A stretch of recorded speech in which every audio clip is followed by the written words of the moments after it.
वृंदावन के बिहारी लाल की। तो मैं दूध पिलाने वाली माँ को, मक्खन खिलाने वाली गोपियों को कौन सी करके दूं? ऐसा सोच रहे हैं। जैसे भी हो, मेरे प्रभु ने आंखें बंद कर ली और इतनी देर में पूतना ने क्या किया? इतनी देर में पूतना ने अपना असली रूप दिखाया और विशाल रूप धारण कर लिया, विशाल रूप। और मेरे ठाकुर जी ने अभी आंखें नहीं खोली हैं। अब इसकी मनोकामना पूरी करने का समय आया है। ये पिछले जन्म में राजा बलि की बेटी थी रत्नमाला, और जब भगवान वामन बनकर के आए थे तो इसके मन में आया कितना सुंदर बालक है, ये तो मेरा पुत्र होना चाहिए। तो भगवान ने कहा तथास्तु, तुम्हारी मनोकामना पूरी होगी। लेकिन जब तीनों लोगों को नाप दिया तो इसके मन में द्वेष भाव आ गया कि ऐसा मेरा पुत्र हो तो जहर दे करके उसको मैं मार दूंगा। भले परम भक्त से सुताई मनोहरी, मनोरथ स्तुते भूया मनुष्यपी वरम ददौ। आज पूतना का पहले का जो वचन था, मां बन करके आई तो वह मनोकामना पूरी की। अब दूसरा जो वचन था, इसको मैं जहर दे करके पिला दूं, मारने का विचार जब पूतना में आया तो भगवान ने भी कहा जैसे को तैसा। जब दूध पिलाने वाली आई थी तो मां बना दी, अब मारने के विचार आए तो मैं तुझे मार देता हूं। और क्या किया? स्तनपान के साथ ही प्राणों को खींचना शुरू कर दिया। और जब प्राण निकले तो भयंकर पीड़ा हुई पूतना को। सामुंच मुंचलामिति प्रभावशनी, निस्पीड्ये मानाखिल जीव मर्मणि, विवृत्य नेत्रे चरणौ पुदमुः, प्रशीर्य गात्राक्षिप्तैरुदोह। क्या कहा? मुंचलामिति, मुंचलामिति, छोड़ दो सामुंचला शाम। और मेरे ठाकुर जी कहते हैं मुझसे मुझे जिसको पकड़ लिया मैं छोड़ता नहीं। यही तो मेरी खासियत है, जिसको मैं पकड़ लेता हूं उसको छोड़ता नहीं। एक बार भगवान अपना बना लेता उसको छोड़ते नहीं।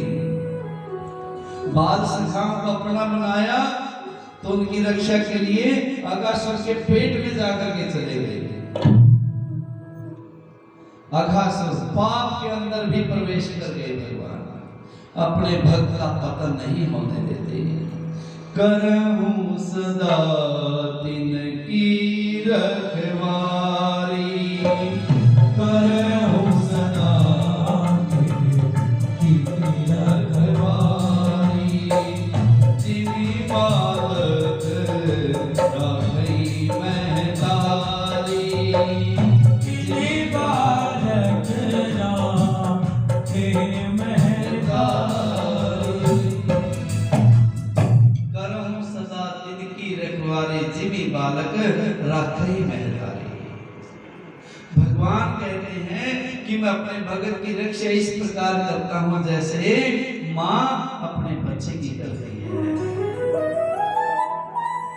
हर काम करती रहेगी मां, लेकिन ध्यान कहां होगा? अपने छोटे से बालक के अंदर होगा। रोटी बनाएगी, ध्यान बच्चे में होगा। कपड़े धोएगी, ध्यान अपने बच्चे में होगा। और कितना संपर्क होता है माँ का और बच्चे का। बच्चे को भूख लगती है, माँ की छाती बता देती है कि मेरे बच्चे को भूख लगी है। ऐसा ही संपर्क जैसे माँ और बच्चे का होता है, ऐसा ही भगवान का और भगत का होता है। जो भक्त जिस प्रकार बालक समर्पण होता है माँ के प्रति,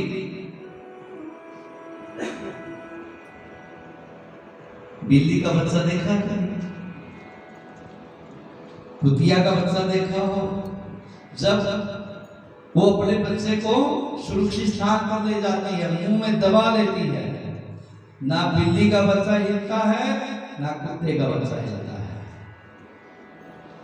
ना अन्य कोई भी, चाहे शेर का बच्चा हो, वो पता है उसको कि मैं मेरी माँ ने मेरे को पकड़ा हुआ, हर जगह सुरक्षित रखेगी, और कोई दूसरा पकड़ दे, हाथ ही लगा दे तो हिलने लग जाता है।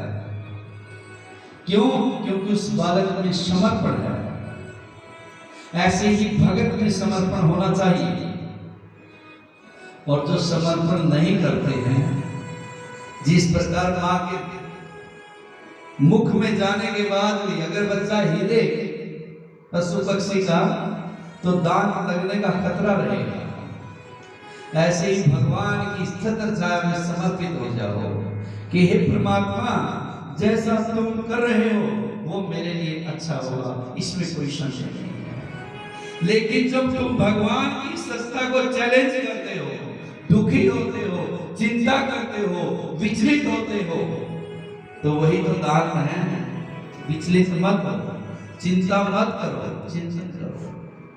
ठाकुर जी को सब पता है। अगर तुम्हारा भरोसा है भगवान के ऊपर, जिस प्रकार माँ को बच्चे का पता होता है, वैसे ही भगवान को अपने भगत का पता होता है। लेकिन आपका विश्वास होना चाहिए, शरणागति होनी चाहिए।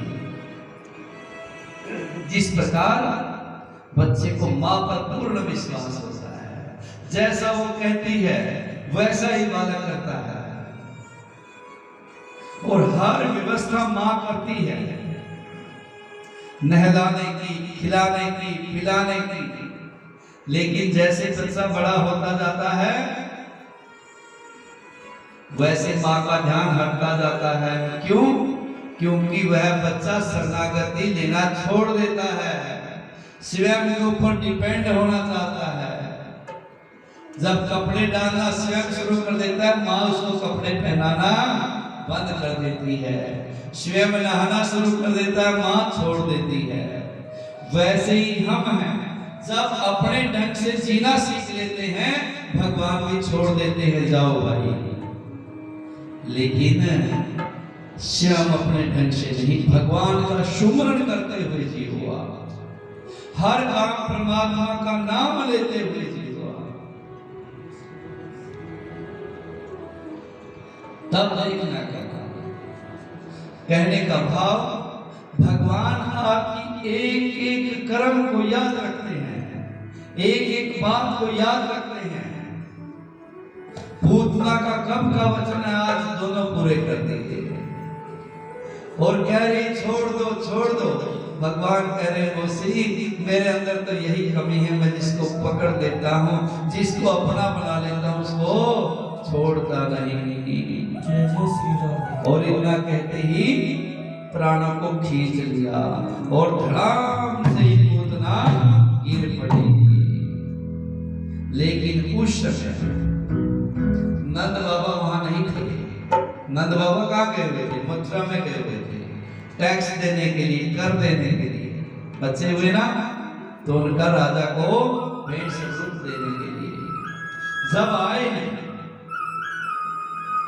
तो क्या लिखा है, कितना विस्तार हो गया। 18 किलोमीटर की हो गई है पूतना, 18 किलोमीटर की। मेरे कन्हैया को छाती से उतारा है, पौड़ी लगा करके, और इसके अंग काट करके जब इसका दाह संस्कार किया, और नंद बाबा आ रहे हैं, तो ऐसा लग रहा था जैसे इसकी चंदन जल रहा हो, चंदन जैसी खुशबू आई। राजा परीक्षित ने पूछा, गुरुदेव पूतना के शरीर से चंदन की महक? हाँ, क्योंकि जो परमात्मा के साथ मिल जाता है तो है संदन की तरह महकता है, संदन की तरह उसका जीवन हो जाता है। बस मिलना चाहिए परमात्मा से, चाहे जिस मर्जी से, चाहे प्रेम से मिलो, चाहे कुछ मांगने के लिए मिलो। जिस प्रकार धूप में जाओगे तो क्या आएगी, गर्मी आएगी कि नहीं आएगी? बर्फ खाना के पास से निकलोगे तो ठंड आएगी आएगी, आप लो या ना फिर भी आएगी। ऐसे ही परमात्मा की कृपा है, परमात्मा की वाइब्रेशन है, परमात्मा की शक्तियां हैं। जैसे आप उनके संपर्क में आएंगे वो सब जो तुम्हारे कोट है वो निकल जाएंगे और पूतना का जीवन जो है बहुमूल्य हो गया, परमात्मा में सम्मिलित हुआ और शरीर से महकाने लगी। बोलो बांके बिहारी लाल की जय। और इधर भगवान को ही भगवान के नाम से ही झाड़ा दे रही हैं गोपनियां। इंद्रियाणि ऋषिकेश प्राणान नारायणो वद श्वेत द्वीप पति चिंता मनो योगेश्वरो वदो। भगवान के नाम से ही भगवान को झाड़ा दे रही है। कभी जाकर के गऊ का पूंछ उसके ऊपर से फेर रही है और पूतना का श्रृंगार हुआ। थोड़े से दिन हुए थे, मेरा कन्हैया 6 महीने का ही हुआ था और इतनी देर में कीर्तन मंडली वाली आई। अरे ओ यशोदा, हाँ कीर्तन करना है तुम्हारे घर। जब से लल्ला भयो है वैसे ही रोज कीर्तन तो हो रहा, वैसा कीर्तन नहीं हुआ जैसा हम करते थे। कैसा कीर्तन करती हो तुम? अरे अपना दरबार तो लेके ही आए, भगवान को ही दरबार बना लिया था। चल ठीक है, मैं कम मना करती हूँ। ये कीर्तन मंडली वाली भी है ना, ये भी ब्राह्मणों की तरह ही होती है। बोलो सच्चे दरबार की। जैसे ब्राह्मण अपने यजमान क्या सोचते ना, कोई खुशी आए, अच्छे अच्छे काम हो, ऐसी ही कीर्तन मंडलियां वाली भी ऐसी सोचती हैं, फलाना का काम बन जाए तो कीर्तन करेंगे, है ना? तो ये भी ऐसे होती है। ये श्रोता को कह रही है कि कीर्तन करना है, कीर्तन करना है। तो मैंने कब मना किया, आ जाओ, कल आएंगे। और आज माता ने क्या किया, जब कीर्तन होता है तो जो लोभी होती है हमारी, जहाँ कुर्सियां वगैरह सोफे वगैरह, उनको साइड में लगा देते हैं। अब मैया के घर में क्या है, बिलोनियां है दूध वाली। अब सारी दूध की बिलोनियां जितनी भी है भरा है घर, बाहर गाड़ी खड़ी है, गाड़ी के ऊपर लादना शुरू कर दिया है और कन्हैया को आ गई जाग। अब कन्हैया को क्या किया, थोड़ा सा दूध पिलाया, फिर भी ना चुप हो तो गाड़ी के नीचे एक कपड़ा बांधा, थोड़ा उधर और बीच में कन्हैया को झुला दिया, पलना बना दिया। ऐसे ही होता था ना पहले पलने। पहले जो घरों में हमारे पलने बनाते थे टोकरा से बनाते थे, टोकरा रख देते थे, बांध देते थे, ऊपर छत के बनाया हुआ था और झूला रहता था। लेकिन खेतों में टोकरा कैसे बनाए? खेतों में जो गाड़ियां होती थी, बैलगाड़ियां, उनके दोनों साइड में लगा करके पलना बना देते थे। आज भी है जो गरीब आदमी काम करते हैं सड़कों पे, जब बच्चे उनके रोते तो आप देखना ऐसा ही जो हमको बना दिया जाता है पलना। तो माता ने पलना बनाया और अंदर सफाई। इतनी देर में शंकासुर आ गया, पिछले जन्म का है ये भी, हिरण्याक्ष का पुत्र था उत्कच, और महर्षि लोमस मुनि के आश्रम में आकर के वृक्षों का चूरा बना डालता था, ये रगड़ देता था वृक्षों को। बहुत बड़ा शरीर था इसका। तो महात्मा ने श्राप दे दिया, जा तो बिना शरीर का वात देहस्तु देवुया व्यतीते चाक्षुषांतरे, जा बिना शरीर का। क्षमा की, प्रार्थना की, महाराज मुझे माफ कर दो। तो कहा कि द्वापर युग में भगवान आएंगे, जब तुम्हारा संघर्ष होगा भगवान से, तब जाकर के तेरे को शरीर मिलेगा। और आज वही शक्तासुर आया है किसके पास? भगवान के पास। नीचे है और ऊपर किसने भेजा है? कंस ने भेजा है मारने के लिए। और ये जाकर के गाड़ी के ऊपर बैठ गया और गाड़ी को नीचे भूमि में धंसाने लगा। भगवान का ध्यान पड़ा और भगवान ने पलने से ही अपनी एक टांग निकाली और इसको टच कर दिया, मारा। और मारते गाड़ी भी और ये भी, ये गाड़ी के नीचे लेकिन जो पलना बंधा हुआ था वो एक साइड में ठाकुर जी गिरे और गाड़ी इसके ऊपर धराम से ही मर गया। तो देखा यशोदा ने आगे, अरे राम राम राम राम राम राम राम, बच गया हमारा कन्हैया, बच गया। गाड़ी कैसे पलटी? सुखदेव जी कह रहे राजन, उनकी गाड़ी ऐसे ही पलटती है। किसकी? जो मेरे ठाकुर जी को ऊपर सामान लादते हैं। जीवन की आवश्यकताएं ऊपर रखते हैं और ठाकुर जी को नीचे रखते हैं ना। अपनी आवश्यकताएं बाद में, पहले भगवान की पूजा पाठ। जीवन की आवश्यकताएं महत्व नहीं रखती हैं। हमारी आवश्यकताएं बाद में, पहले आपका काम है ठाकुर जी की सेवा करना। लेकिन यहाँ जो सारा सामान था वो ठाकुर जी के ऊपर लाद दिया है। देखा ना, 500 गज की कोठियां देख लो आप जाकर के, कितने बड़े बड़े वॉशरूम हैं।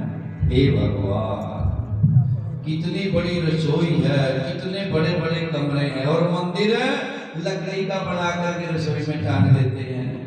मंदिर के लिए जगह नहीं है।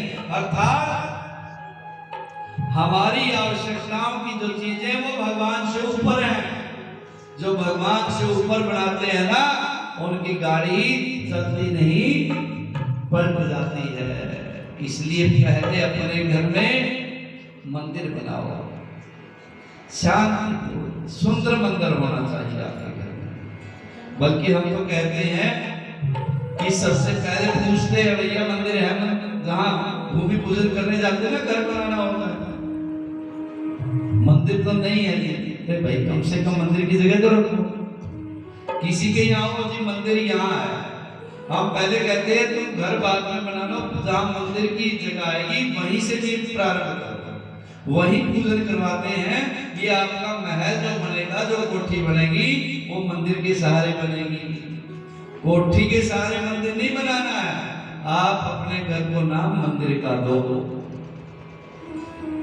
तो मंदिर के लिए जगह नहीं मिलती है। आपके लिए कितना भी भोजन हो, शादियों में जाएंगे ठाकुर जी रखे हुए हैं, उसके आगे बेचारे के आगे थोड़ा सा दूध और मिश्री के दाने रख जाएंगे। अरे क्यों भाई, आइसक्रीम खिलाओ इनको भी, हैं? मिठाइयाँ खिलाओ, अच्छी तरह से पूजा आराधना करके जाओ, फिर देखो कमाल। कहने का भाव, अपनी जीवन रूपी गाड़ी में अपनी आवश्यकता नहीं, भगवान को ऊपर बिठाओ और अपनी आवश्यकताएं नीचे बिठाओ। पहले भगवान की पूजा पाठ। शंकासुर का वध किया, इतनी देर में मेरे भोले बाबा की आंखें खुली। बोलो बांके बिहारी। और भोले बाबा की आंखें खुली कहाँ? समाधि में बैठे हैं।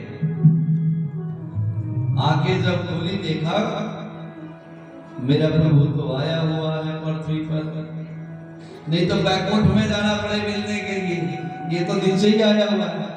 सबसे नजदीक कौन है पृथ्वी के? बैकुंठ है या कैलाश पर्वत है? कैलाश पर्वत सबसे नजदीक हमारे भोले बाबा हैं।